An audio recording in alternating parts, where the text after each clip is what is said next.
과거 속 오늘은 어떤 일이 있었을까요? 영상으로 떠나는 라떼뉴스 여행. 영상실록 오늘 N. 안녕하세요. 아나운서 조진영. 안녕하세요. 아나운서 이은솔입니다. 아, 은솔 씨 오늘 컨디션은 어떤가요? 오늘 아주 좋습니다. 제가 이 시간만 기다리면서 설레는 마음으로 출근했습니다. 아, 그래요. 하나도 없는 알통도 보여주시면서 네, 젊음의 패기를 과시하셨는데 혹시 공부하느라 힘들진 않았나요? 전혀요. 네. 전 세계 과거를 살펴볼 수 있는 이 시간, 영상실록 오늘애니 제가 공부라는 생각보다는 참 설렌다 이런 마음으로 출근했습니다. 아, 그래요? 아, 표정이 아주 준비가 잘 되어 있어요. 뻔뻔하게 이런 얘기도 잘하시고. 그럼요. 아, 네. 자, 의욕 넘치는 모습 너무 보기 좋습니다. 자, 그럼 오늘도 과거 여행 깊게 떠날 준비 되셨겠죠? 네, 그럼요. 함께 출발해볼까요?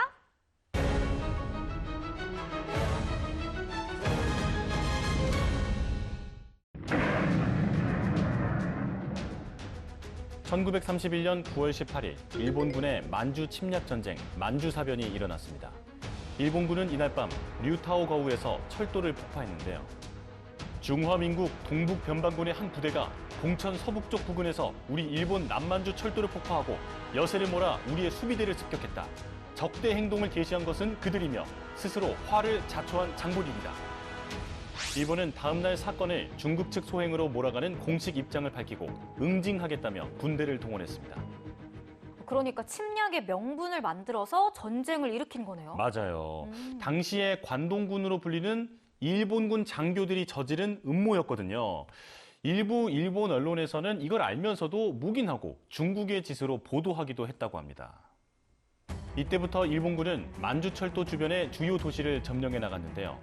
펑테를 넘어 장춘, 그리고 지린선 등 광활한 땅을 소나기에 넣는데 5일이면 좋겠습니다. 5일이요? 네. 어떻게 이렇게 빠르게 점령을 했을까요? 사전 준비가 일단 철저히 되어 있었고요. 그리고 만주사변 당시에 조선에 주둔하고 있던 일본군까지 신속히 만주로 이동시키면서 교전을 벌였다고 합니다. 이듬해 초까지 만주 전역을 점령한 일본군은 마침내 3월 1일 괴뢰 국가인 만주국을 선포한 뒤 이 지역을 병참기지화했는데요. 일본은 만주사변을 기반으로 1937년 중일전쟁과 1941년 태평양 전쟁을 일으키면서 한국의 상황도 덩달아 참혹해져 갔습니다.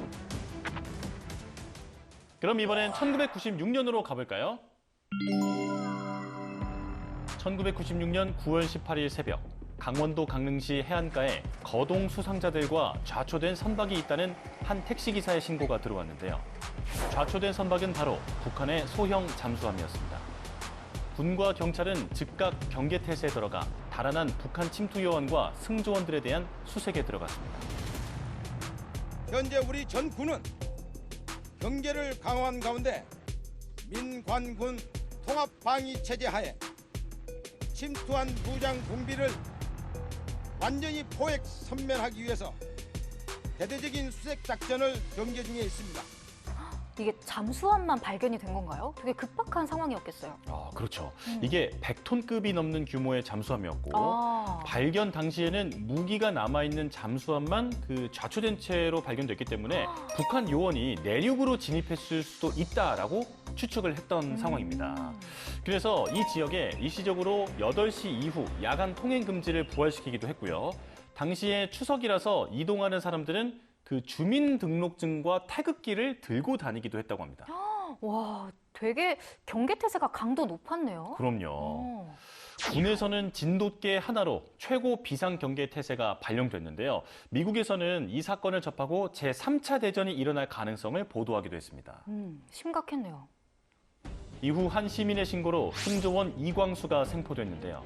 당시 이광수의 진술로 밀어볼 때 잠수함에는 26명이 타고 있었던 것으로 추정됐습니다. 이후 얼마 지나지 않아 잠수함 발견 지점에서 8km 떨어진 청학산 계곡에서 무려 11구의 시신이 발견됐습니다. 잠수함을 타고 온 그 무장 공비들이죠? 사인이 뭐였나요?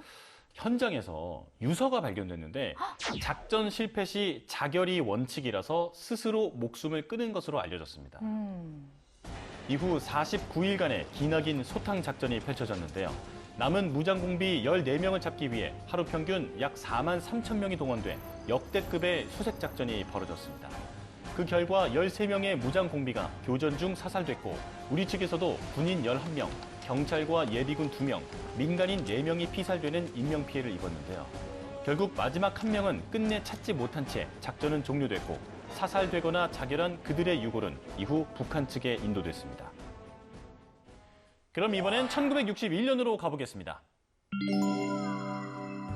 1961년 9월 18일 당시 한마르셸드 유엔 사무총장은 콩고 내전 문제를 해결하기 위해 현지로 향하고 있었는데요. 그런데 북로디지아의 산중을 지나던 중 항공기가 추락하는 사고로 목숨을 잃고 말았습니다. 당시 함께 탑승했던 유일한 생존자인 미국인 경호원은 추락하기 전 몇 차례 폭발음이 들렸다고 말해 비행기 추락 경위에 의혹이 일었는데요. 그럼 사고가 아니라 테러일 수도 있다는 말인가요? 맞아요. 당시에는 그런 의혹이 나왔죠.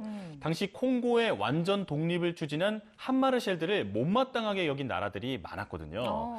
그래서 유엔에서 이 사고를 조사하기도 했는데 조사 보고서에 영국과 미국, 프랑스가 개입한 정황을 확인하고 외부 공격으로 한마르셸드가 숨졌을 가능성도 있다고 나와 있습니다. 그렇군요. 그런데 조사 기간이 짧아서 정확한 인과관계를 밝히진 못했죠.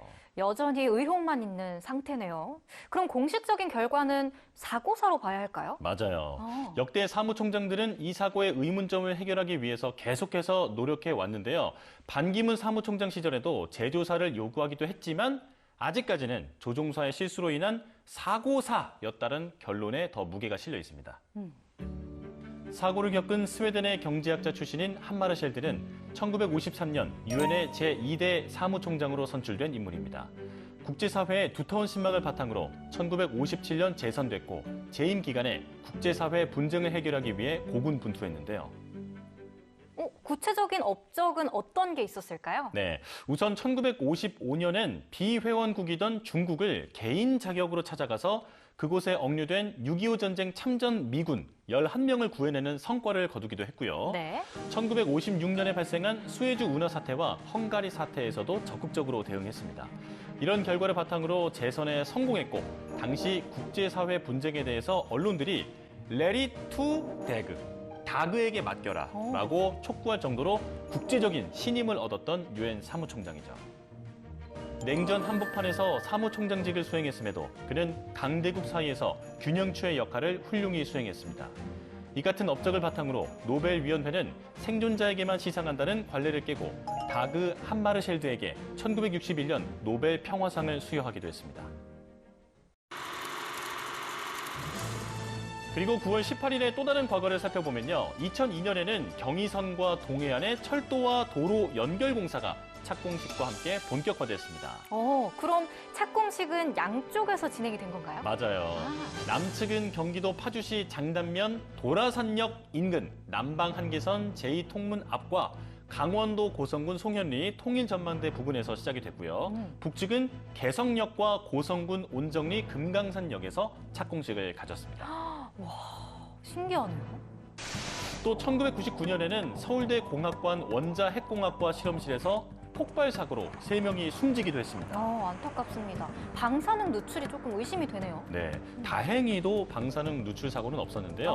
당시에 소방차 35대, 특수구조차 4대가 출동하는 등 큰 사고여서 당시에 논술고사를 보던 수험생들과 도서관에서 공부하던 학생들이 크게 대피하는 소동이 벌어지기도 했습니다. 학생들이 많이 놀랐겠어요. 맞아요. 이뿐만 아니라 1999년 당시 쌍방울의 최태원 선수가 국내 최초로 623경기 연속 최장 출전 신기록을 세우기도 했습니다. 자, 이렇게 오늘도 열심히 과거 속으로 달려봤는데요. 영상실록으로 만나본 오늘의 과거, 여러분은 어떠셨나요? 그럼 다음 시간 더 알찬 이야기로 만나요.